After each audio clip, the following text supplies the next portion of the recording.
네, 오늘은 12제자를 파송하신 주님에 대해서 같이 말씀을 나누겠습니다. 네, 선교사 파송은 하나님이 하시죠. 근데 우리는 보통 일반적으로 생각할 때에 교회나 어떤 선교단체가 하는 것으로 생각을 많이 합니다. 그러나 하나님이 선교사를 파송하시죠.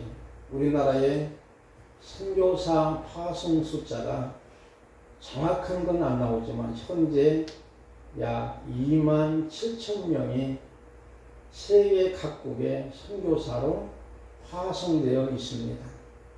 처음에는 우리가 130년 전부터는 우리가 선교사를 파송받은 나라인데 이제는 선교사를 저 이스라엘까지 오히려 선교사를 보내고 있는 그러한 좋은 현상이지요. 그러나 요즘에 우리가 이제 코로나19 상황에서 교회가 세상으로부터 많이 지탄을 받는 이 안타까운 상황은 그동안 우리 한국교회가 양적으로 많이 부흥됐는데 실제는 질적으로나 영적으로는 부흥이 되지 않고 오히려 더 퇴보되어 있기 때문에 어떤 면에서 하나님의 징계라고도 볼 수 있는 상황이라고 봅니다. 그러므로 우리 믿음의 사랑은 그 무엇보다도 중요한 것은 우리의 믿음이 성숙한 것이 더 우선입니다. 이제 교회가 양적으로 많이 부흥되는 것도 나쁠 것은 없지만 그러나 그것이 교회하고 세상하고 아무리 따져봐도 다른 것이 없다면 그게 바로 교회의 타락이라고 볼 수 있는 것이죠. 교회와 세상은 엄연히 다르게 됩니다. 그런데 다른 점이 없고 같다는 거예요. 오히려 세상 사람보다도 더 나쁘다는 거예요.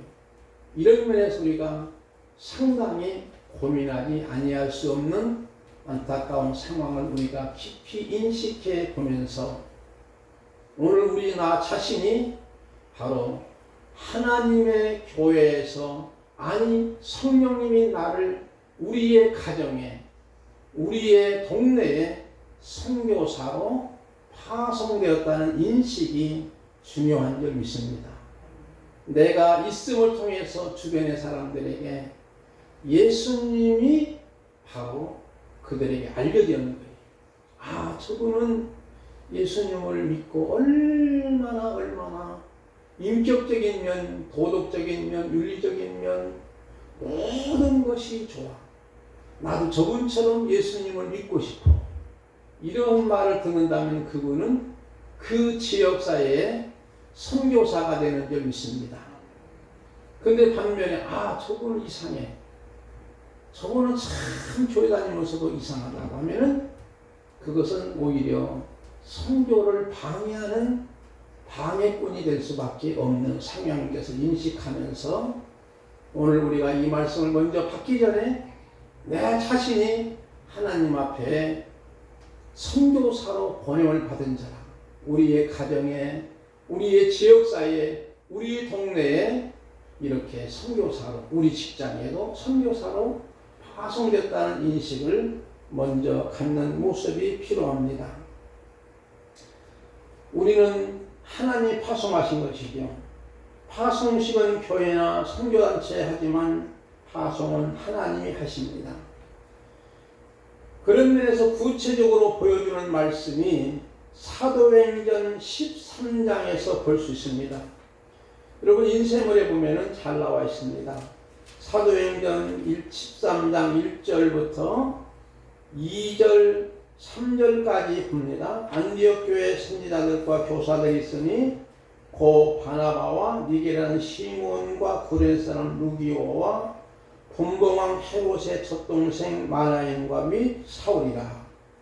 주를 섬겨 금식할 때 성령이 이르시되 내가 불러일으키는 이를 위하여 바나바와 사울을 따로 세우라시니 이에 금식하며 기도하고 두 사람에게 안수하여 보내니라. 이 말씀은 선교 역사에 매우 중요한 말씀이지요. 이 안디옥 교회는 이방 교회입니다. 이방에 세워진 최초의 교회인데 이방 교회가 이렇게 부흥되면서 지도자들의 그룹이 쭉 서열로 나와 있습니다. 리더십 명단이죠. 당시의 명단을 적을 때 자연스럽게 서열로 많이 기록합니다. 그러므로 바나바는 분명 그 안디옥 교회의 담임 목사의 모습이라고 볼 수 있고, 마지막 부분에 및 사울이라는 말이 나오지요. 그는 리더 그룹에는 있지만 아직도 공적으로 인정받지 못하는 상황이라 바나바의 적극 추천으로 이름은 들어갔지만 있어도 그만, 없어도 그만인 사울이라는 의미지요. 그래서 이 미시 사울이라는 말은 가로 안에 있는 사람이 아니고 가로 밖에 있는 사람이라는 거예요. 그런 면에서 사울은 뭐 없어도 될 것 같은 사람이라. 그렇지만 바울이 계속적으로 바나바가 추천하니까 그냥 가로 밖에 있는 사람으로 집어넣은 거예요. 그런데 안디옥 교회가 선교사를 파송하는 데 있어서 그들이 하나님 앞에 예배하고 금식하며 기도하고 나서 뽑은 자가 누굴까요? 첫 번째는 바나바, 그 다음에는 및 사울이잖아요. 그러면 바나바는 그 교회의 담임 목사에게 지도자였고 사울은 있으나마나한 지도자입니다. 이게 여러분이 조합이 잘 맞을까요? 쉽게 말하면 담임 목사하고 이제 신병 교육전사님하고 같이 선교사로 파송을 받게 되는 그 조합이 사실은 그렇게 어울릴 건 아닐 겁니다. 그런데 하나님은 이 모습을 보는 것이죠. 그래서 우리는 여기서 중요한 것은 바로 선교사를 파송하는 것은 사람이 하는 것이 아니고 선교단체가 하는 것이 아니고 성령님이 하신다고 하는 그런 모습에 우리는 이 두 사람의 오묘한 조합을 볼 수가 있습니다. 그러므로 전도와 선교로 환난과 핍박 중에도 교회는 세워집니다. 하나님의 일꾼과 교회의 세움은 오직 성령의 역사입니다. 특히 담임 목사인 바나바가 선교사로 파송돼도 그 교회는 역시 하나님이 하신다는 거예요. 나중에 있으나마나한 사울이 바울이 되어 선교의 중심 인물이 되어 사도행전 후반부에 바울의 선교 이야기로 가득 차고 있습니다. 그런 면에서 있으나마나 했던 이 사울이 이제는 중추적인 중심 인물로 선교사가 되는 모습이 사도행전 후반부에 전체적으로 고백하다시피 기록하고 있습니다. 우리는 여기서 사도행전 13장 3절 말씀 보면서 보낸이라 하는 말이 나와요. 헬라 말로 아포리오입니다. 그 사람에게 지워주던 짐을 벗고 자유롭게 하는 것으로 바나바에게 교회적인 짐을 풀어주고 선교를 할 수 있도록 경제적인 필요를 충족해서 자유롭게 하는 것을 의미합니다. 그래서 바나바와 사울은 안디옥 교회에 대한 짐을 벗고 성령을 쫓아 자유롭게 선교에 전념해야 함을 의미합니다. 그 다음에 사도행전 13장 4절 보니까 보내심이라는 말이 나옵니다. 이것은 파송입니다. 그래서 선교사는 성령이 보내시고 교회는 풀어줘야 하며 특히 재정적으로 충족해야 되는데 그래야만 선교에 전념할 수 있지요. 근데 오늘 본문의 말씀을 봅시다. 7절 말씀을 봅시다. 12 제자를 부르사 둘씩 보내시며 더러운 귀신을 제한 권능을 주시고, 그 다음에 여러분이 누가 한번 8절을 또 읽어주시면 좋겠습니다. 명하시되 여러분을 위하여 집하기 외에는 양식이나 분양이나 전대의 돈이나 아무것도 가지지 말며. 9절 제가 오늘 신만 신고 두어를 또 입지 말라. 여기까지 보면서 먼저 7절 말씀을 봅시다. 7절 말씀을 보면서 이제 12자를 부르사 둘씩 보내시며 그랬지요. 보내시며 파송이지요. 여기서 이렇게 파송하면서 더러운 귀신을 제하는 권능을 주셨다 그랬지요. 이제 마귀와의 싸움에서 이길 수 있는 힘을 성령님이 주신 거예요. 자, 그런데 여러분이 6절 말씀을 먼저 이제 보지 않았지만 믿지 않는 사람들이 많았어요. 예수님이 고향에 가서 복음을 전했는데 이상 여길 정도는 안 믿어요. 그러면 예수님도 너무나 사람들이 받아들이지 않아요. 힘이 들어. 마음도 힘이 들고 정신도 힘이 들고 몸도 힘이 들어. 그냥 내가 포기해야지. 이런 마음이 있을 수 있는 거예요. 그런데 여러분요, 하반절에 보니까 테마가 바뀌면서 이에 모든 초원에 두루 다니시며 가르치시더라. 예수님이 포기했을까요? 포기를 하자는 거예요. 여기에서 우리에게 주시는 메시지가 있습니다. 오늘 우리들이 하나님의 일을 감당해 나갈 때에 우리가 포기해서는 안 됩니다. 지금 우리가 이제 비대면 온라인 예배를 하도록 되어 있지요. 앞으로는 국가에서 이제 집합 금지로 내릴 겁니다. 저는 예측합니다. 점점 나사 조이 듣기 자꾸 조여가는 거예요. 그리고 이제 집합 금지. 그러면 결과적으로 교회뿐만 아니라 커피숍, 학원 이런 것들이 문을 닫을 수도 있는 상황. 경제적인 것이 어려운 거예요. 쉽지는 않지만 애매한 것은 교회입니다. 왜? 교회는 국가에서 볼 때는 필수적인 요소로 생각하지 않고 비필수적인 요소로 생각하기 때문이죠. 그러나 우리가 비록 비대면일지라도 우리는 마음은 서로 만나야 될 줄 믿습니다. 사회적 거리두기에서 거리는 멀지라도 우리의 마음의 거리는 더 좁아질 수 있는 그런 모습이라면 우리의 신앙이 오히려 이럴수록 성숙해지고 성장되어질 수 있는 계기로 하나님 삼지만 요즘에 이런 때 기도는 해. 예배도 그냥 좀 쉬고 말이요. 기도를 쉬고 이런 식으로 만약에 우리가 생각한다면 종교 타락이 됩니다. 지난번에 제가 금요일날 이런 말씀을 드린 적이 있습니다. 많은 분들이 지금도 하나님 앞에 드리는 예배를 세상에서 말하는 굿으로 얘기합니다. 무당이 하는 굿. 그러나 예배는 그것이 아니에요. 예배는 하나님을 만나는 시간인 줄 믿습니다. 기도는 하나님 앞 주문 외우면 응답이 되는 것이 아니고 기도는 나와 하나님과의 만남을 통해서 대화가 이루어지는 것이죠. 사소한 것까지라도 하나님과의 속삭이면서 대화가 이루어져야 되는데 그런데 우리 한국교회는 막 기도를 그냥 주여 주여 주여 삼창 부리며 소리 높여 막 부르야만 하나님이 응답해 주시는 줄 알고 성계산 올라가서 나무라도 하나 뽑아지더니 바위가 움찔거려야만이 하나님이 응답되는 걸 여기는 그런 모습은 바로 잘못된 신앙만이 무당신앙만이 기도는 나와 하나님과의 사랑의 만남이면서 사랑의 속삭임이 우리가 하나님 앞에 드리는 예물도 마찬가지죠. 예물은 뭘까요, 여러분이요? 예물은 복채가 절대 아닙니다. 하나님 내가 이번에 11조 10만원 했으니까 다음에 100만원 벌게 해주시고 이 다음에 내가 100만원 했으니까 1000만원 좀 벌게 해주시고 이 복채가 아닙니다. 나의 신앙을 고백하는 거예요. 십자가는 절대로 부적이 아닙니다. 십자가 목걸이 하면 우한 치유가 없어지는 것이 아니에요.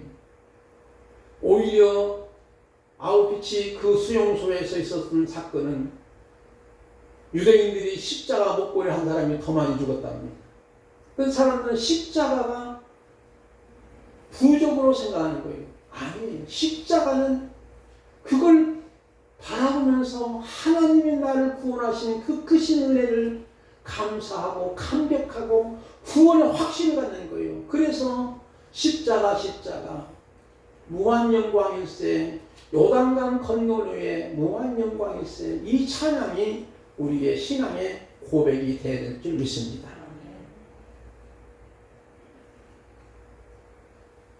예수님은 이렇게 두루 다니시면서 가르칩니다. 이제는 12 제자를 둘씩 짜거지어 보냅니다. 그리고 더러운 귀신을 쫓아내는 제한한 권능을 주시고 가르치고 전파하는 사역을 하게 합니다. 이것도 역시 예수님 하셨던 사역처럼이지요. 여기서 믿지 않음을 이상히 여길 정도로 복음 증거가 잘 나가지 못하는 상황에 예수님은 지치거나 포기하지 않고 오히려 손에 두루 다니시면서 가르치는 거예요. 그리고 제자를 부르시고 세상 속으로 가라는 거예요. 그러면 무엇인가 재정적으로 풍성하고 채워줘야 보내야 하는 것이 일반적인데도 아까 말씀드렸죠. 우리 전수자 원사님 읽어주신 대로 8절, 9절 보니까 여행을 위해서 전도여행이죠. 선교여행, 지팡이 외에는 양식, 배나 전대는 돈지갑이에요. 돈이나 아무것도 가지지 말고 신만 신고 두거로 또 잊지 말라 그랬잖아요. 무슨 말일까요, 여러분요? 야, 우리가 하나님의 일로 선교사 파송하면은 정말로 우리는 찢어지게 가난하게 살아야 돼. 이런 의미일까요? 우리가 하나님의 일을 하면은 여기 말씀대로 보니까 뭐 전대도 필요 없고 지팡이만 가져가고 신발도 한 컬이만 신고 옷도 두거로 입지 말고 돈도 가져가지 말고 배낭도 미지 말고 그러면 완전하게 거지 중에 상거지처럼 살라고 하는 의미일까요? 온전히 하나님께 맡기라는 거예요. 그렇지. 온전히 하나님께 맡기라는 거예요. 두벌 옷을 입지 말라는 것은 우리 기독교의 정체성을 의미하는데 바로 우리는 예수님의 옷을 입어야 되는데 예수님의 옷을 입었다가 엉뚱한 사람의 옷을 입었다가 이래서 한다. 여러분이 그렇습니다. 군인은 군인의 옷을 입어야 되잖아요. 경찰관은 경찰관의 옷을 입어야 되죠. 예수님을 믿는 사람은 예수님의 옷을 입고 저 사람을 봄으로 통해서 예수님을 보는 것처럼 보게 하는 그런 의미가 내포된 거예요. 이 말씀은 금욕주의가 아니고 상거지처럼 찢어지게 가난하게 살라 그런 의미가 아닙니다. 하나님이 전적으로 100% 이상으로 책임져 주실 것을 믿는 믿음을 가지라는 거예요. 우리의 삶은 하나님께 맡기지 않으면 하나님이 책임져 주시지 않습니다.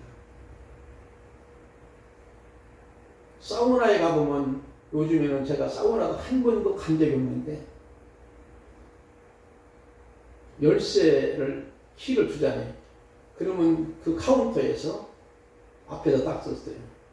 뭐라고 썼을까요? 귀중품은 맡기지 않으면 주인이 책임지지 않는다. 지갑이나 뭔가 있으면 맡기라는 거죠. 안 맡기고 혹시라도 누가 열쇠 열어가지고 가져가 버리면 책임 못 지다는 거죠. 마찬가지로 오늘 우리들도 하나님 앞에 나의 모든 삶을 맡기는 나의 인생길을 책임져 주실 줄 믿습니다. 하나님 일을 감당하는 우리의 선교사적인 삶을 살아갈 때 하나님이 책임져 주신다는 의미로 이렇게 말씀하시는 거예요. 그러면서 10절 말씀 봅시다. 이 10절 말씀 우리 김용식 원사님 읽어주시면 좋겠습니다. 또 이르시되 어디서든지 누구의 집에 들어가거든 그곳을 떠나기까지 거기 유하라. 아멘. 자, 어디서 누구의 집으로 들어가거든 그곳에 떠나기까지 거기 와라. 이제 복음을 전하다가 이거 선교사님, 목사님, 권사님 우리 집에 오셔서 식사도 하시고 우리도 주무세 그리고 우리에게 말씀도 가르쳐 주시고 그러는 거예요. 그러면 거기에 유하라는 거예요.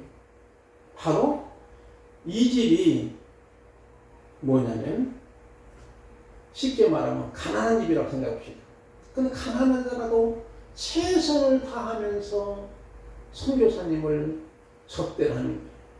그러면 그 유한 때까지 거기에 있으라는. 그런데 옆에 보니까 옆에 있는 성도님은 상당히 집도 넓고 대접도 잘해주고 음식도 좋아. 그러니까 그 집으로 가면 좋을까요? 나쁠까요? 좋아요? 좋지 않죠. 선교사는 좋을 수도 있지만 잘못된 생각이라는. 비록 그 집에서 고구마만 삶아주더라도, 아까 우리 권사님 모시고 오면서 옛날에는 우리 어머니가 김치를 아주 많이 담아가지고 배고플 때 들기름에다가 그냥 지지고 볶아가지고 주면 기가 막히게 맛있고, 고구마를 삶아주면 신김치잖아요. 짠 김치. 그걸 먹고 이제 물을 마시면서 먹게 하고. 그렇게 먹더라도 그 집에 유해서 그 집에 가서 하나님의 나라의 복음을 전하는 거예요. 나를 더 잘 대접하고 나를 더 호강시키는 그 집으로 옮기지 말라는 거예요. 그런데 오늘날 잘못된 싹구는 어떻게 옮기는 거예요. 야, 내가 뭐 평생 시골교회에서 목회할 수 있어. 내가 도시로 가야지. 그래가지고 도시만 가려고 하는 그 사람은 이미 싹군의 기질이 있는 사람입니다. 그러나 바나바와 같이 지금 안디옥교회 어떻게 보면 담임 목사님인데 지금 선교사로 파송받은 거예요. 강남의 유명한 목사님이 지금 저 제주도 아니면 섬마을로 이렇게 또는 임지를 가장 시골교회로 갔으면 그분은 선교사예요. 그런데 강남의 서울의 강동에 어떤 대형 교회는 하남에 2,000명 이상 모이는 교회 아들 목사님의 교회 아들을 막 억지로 와가지고 몇만 명 모이는 교회 담임 목사로 오게 시킨 거예요. 그 선교사일까요? 그건 아닙니다. 주님이 보는 관점은 그게 아니라는 거예요. 그래서 주님이 지금 이런 말씀하시는 거예요. 어느 곳에 가든지 너를 영접하지 아니하고 너희 말을 듣지도 아니하거든 거기서 나갈 때에는 먼저 발 먼지를 털어버려. 그들에게 증거 삼아. 이 말은 뭘까요? 영접치 않는 자도 있고 영접하는 자도 있다는 거예요. 영접치 않는 자는 증거를 삼을 때에 어떻게 해라? 발에서 먼지를 털어버려. 그들 증거를 삼으라. 이방인으로 취급하라는 거예요. 사랑하는 성도 여러분, 우리가 아무것도 가지지 말라고 하는 것은 전적으로 주님께 맡기는 삶이고, 우리가 나가서 복음을 증거할 때에 정말 어떤 집에 거할 때 가난한 집일지라도 그 집을 위해서 축복하며 그 집에다 대접하는 것이 변변치 않을지라도 아주 기쁨으로 받고 받는 거예요. 옮기고 또 옮겨서 좋은 곳으로만 옮기는 건 아닙니다. 지난번에 말씀드렸지만 우리 믿음의 사람은 좋은 길로만 가는 것이 아니라 옳은 길로 가야지. 근데 많은 분들은 대박 나는 길, 좋은 길, 그러나 주님은 말씀하시기를 옳은 길은 좁은 길이라겠습니다. 좁은 문이라겠어요. 이 좁은 문이 뭘까요? 바로 예수님이 좁은 문이에요. 왜냐하면 나는 양의 문이라 그랬습니다. 그러므로 예수님은 나는 길이요 진리요 생명이니 나로 말미암고는 아버지께로 올 자가 없느니라. 바로 예수님을 통하여만 이 길이 비록 좁은 문이죠, 십자가의 길이죠, 고난의 길이죠. 그렇지만 이 길만은 가야만이 바로 하나님의 나라에 입성할 줄 믿습니다.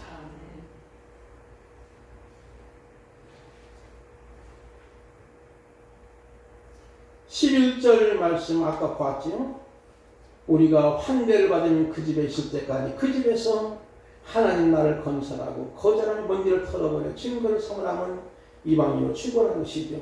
제자의 삶은 복음을 받아들이는 가정들이 있으므로 환대 여기서 있지만 영접치 않냐는 거절할 때는 그 집에 바다에 먼지를 털어버리고 나와 사고 쉴 곳이 없는 유목의 영성도 가져야 된다는 것입니다. 환대 영성도 있어요. 때로는 목회자로서 기쁠 수도 있고 호강할 수도 있습니다. 그렇지만은 때로는 그러지 못하고 유목의 영성, 그냥 방황할 수 있고 거처할 곳도 없고 그냥 들판에서 천막 하나 치놓고 살 수도 있는 거예요. 두 가지를 같이 생각하는 거예요. 어떤 상황에도 선교사는 제자들은 뚜벅뚜벅 복음의 씨를 뿌려야 한다는 겁니다. 여러분 뒷모습에 그림이 있지요. 이 그림을 한번 감상해 보시기 바랍니다. 유명한 그림입니다. 빈센트 고의 씨 뿌린 사람의 그림입니다. 이 그림이 원판이면은 아마 몇백억짜리입니다. 우리가 그냥 이렇게 나와 있지. 이 그림에 한 사람이 지금 무엇을 하고 있지요? 권사님? 씨를 뿌리잖아요. 씨를 뿌리는데 이분이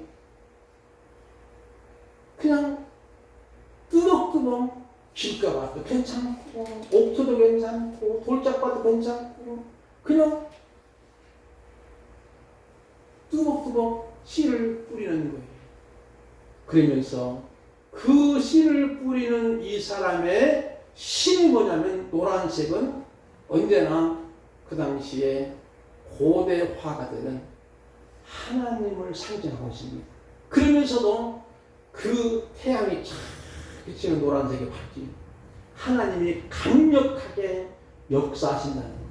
그걸 믿고 바로 이 사람은 지금 그냥 좋은 밭 아닐지라도 길가밭일지라도 돌짝밭일지라도 씨를 뿌리는 거예요. 오늘 우리도 마찬가지예요. 때 넣든지 못 얻든지 복음을 전하는 거예요. 야, 저 사람은 믿을 사람이니까 내가 복음을 전하고 저 사람은 절대로 안 믿을 사람이야. 그러니까 내가 전하지 않을 거야. 아니, 우리는 열매를 맺게 하시고 싹을 낳게 하시는 분은 하나님이시니 하나님을 전적으로 의지하고 우리는 뜨거 복음의 씨를 뿌리는 저와 여러분 되기를 바랍니다.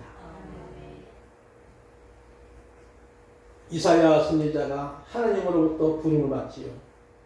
하나님의 영광 중에 부름을 받을 때 주께서 이렇게 말합니다. 내가 누구를 보내며 누가 우리를 위하여 갈 거 아니니 그때 그가 이사야 선지자가 그 하나님의 영광의 세계를 바라보면서 내가 이르되 내가 여기 있나이다 나를 보내소서 하였습니다. 그는 그래 잘됐다. 내가 내 가는 길에 만사가 형통한 길을 열어줄 거야 하는데 그런 말씀 아멘이고 9절 말씀 보니까 여호와께 이르시되 가서 이 백성에게 이르기를 너희가 듣기는 들어도 깨닫지 못할 것이고 보기는 보아도 알지 못하리라. 무슨 말일까요? 지금 하나님이 이사야 선지자 부르면서 뭐라고 말했어? 내가 누구를 위하여 누가 갈고 우리를 위하여 갈고 하니까 이사야 선지자가 말씀하기를 내가 여기 싸우니 나를 보내소서. 그러면 고맙다. 내 가는 길에 만사가 형통하도록 길을 열려주시겠다. 이렇게 약속하는 것이 아니야. 내가 복음을 전할지라도 사람들이 듣기는 들어도 깨닫지 못해. 보기는 보아도 알지 못할 거야.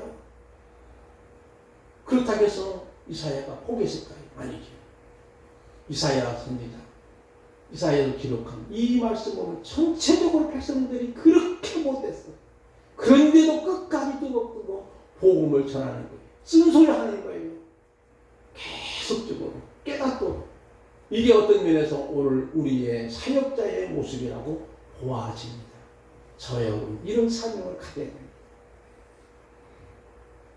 디모데전서 4장 2절 말씀 봅시다. 너는 말씀을 전파하라. 때를 얻든지 못 얻든지 항상 심쓰라. 범사에 오래 참음과 가르침으로 경책하며 경계하며 권하라. 우리가 말씀을 전할 때 아무 때든지 전하는 거예요. 항상 심쓰라는 거예요. 범사에 오래 참음으로 가르치라는 거예요. 정책과 경계로 권면하라고 하는 그런 모습을 봅니다. 오늘 우리는 코로나 상황입니다. 우리의 믿음을 포기하는 가장 어리석은 가장 어리석은 것이죠. 저는 이런 생각을 봅니다. 오히려 더 적극적으로 우리는 아까 말씀드린 가정 선교사, 우리의 동네 선교사가 되어 교회 명예를 회복해야 하는 우리의 모습이 필요합니다. 지금 상황이죠.